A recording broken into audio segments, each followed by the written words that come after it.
Hello বন্ধুরা, সবাই কেমন আছো? আশা করি খুব ভালো আছো। আজকে না আমি আমার একটা ছোট্ট শখের ভিডিও তোমাদের সঙ্গে শেয়ার করার জন্য চলে এসেছি। জানো, আমরা মেয়েরা সংসারের জন্য অনেক কিছু করতে পারি না। কত ছোট ছোট জিনিস করলে আমাদের মনে অনেক বড় আনন্দ হয়, কিন্তু আমরা সেটা করতে পারি না। যদিও সেটা দুঃখের না, সংসার করতে গেলে তো মেয়েদের অনেক কিছুই মেনে নিতে হয়, স্পেশালি মায়েদের অনেক কিছু ত্যাগ করতে হয়।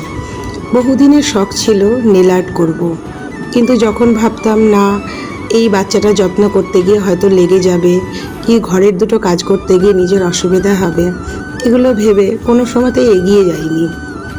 আমার নেল আর্ট করতে অবশ্য বাইরে কোথাও যেতে হতো না, কারণ আমার ভাগ্নি যে সে নিজেই নেল আর্ট করে, আমি ঘরে বসেই করতে পারতাম। কিন্তু ওই যে বললাম, অসুবিধার কথা ভেবে এড়িয়ে গেছি। কিছুদিন ধরে ননদের বাড়িতে বেড়াতে এসেছি, তো দেখছি যে ওর কাছে একের পর এক ক্লায়েন্টগুলো এসে নেলসগুলো করছে, এত ভালো লাগছে।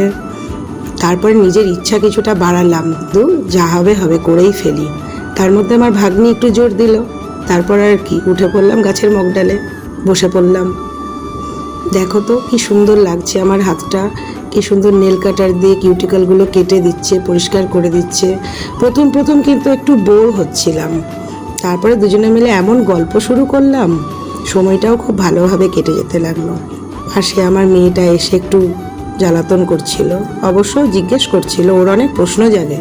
কিছু করতে হলে ওর মনে প্রশ্ন, এটা কেন করছো, এটা কি করে করছো, বাচ্চাদের যেটা হয় আর কি। নখগুলোকে চুজ করে করে যখন দেখছিল, তখন ভাবছিলাম, ও মা, এত বড় বড় নেলস কী করে আমি সামাল দেব। তারপরে আমার ভাগ্নি আমাকে বলল, মামনি তুমি কোনো চিন্তা করো না, তুমি যেরকম বলবে সেরকমই সাইজ করে দেওয়া হবে, কেটে নিয়ে। তখন শুনে একটু শান্তি পেলাম যে না, ঠিক আছে। যখন নখের লেন্থটার জন্য যখন আমার প্রবলেমটা সলভ হলো, তখন মাথায় আমার কাজ করছে আমি কি ডিজাইন করব।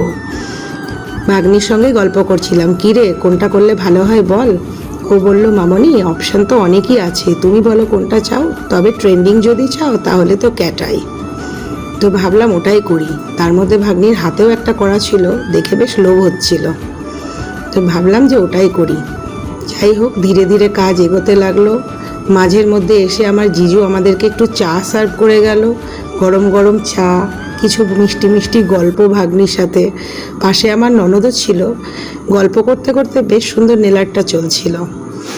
আমার নেল আর্টটা যখন কমপ্লিট হয়ে যাবে, তখন তোমরা সবাই কিন্তু দেখে বলবে কেমন হলো।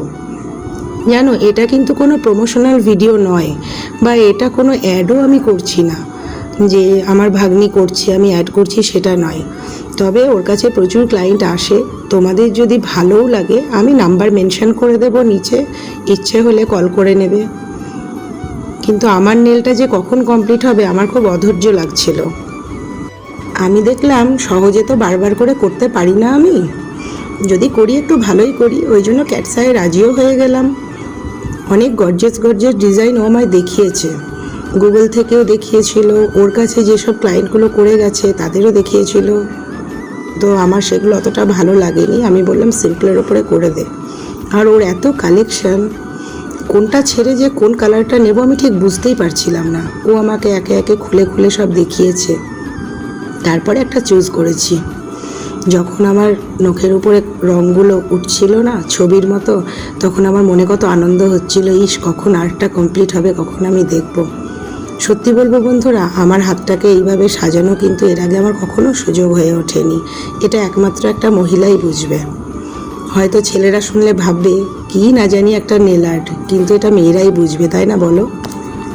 আর ও যেভাবে যত্ন সহকারে করে দিচ্ছিল না, এইবার বুঝতে পারছি ক্লায়েন্টগুলো কেন ওর কাছে নেল আর্ট করে এত হ্যাপি হয়ে ফিরে যাচ্ছিল।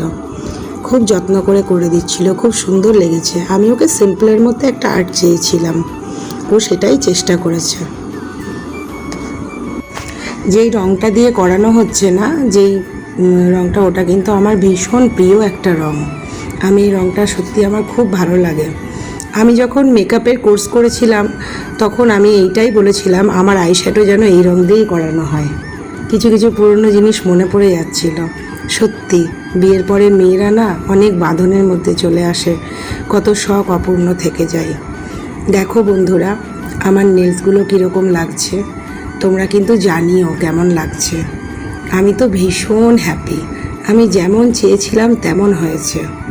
আর আমার ভিডিওটা ভালো লাগলে লাইক কমেন্ট করো, আমার খুব ভালো লাগবে। তোমরা আমাকে এইভাবে এগিয়ে নিয়ে যেও।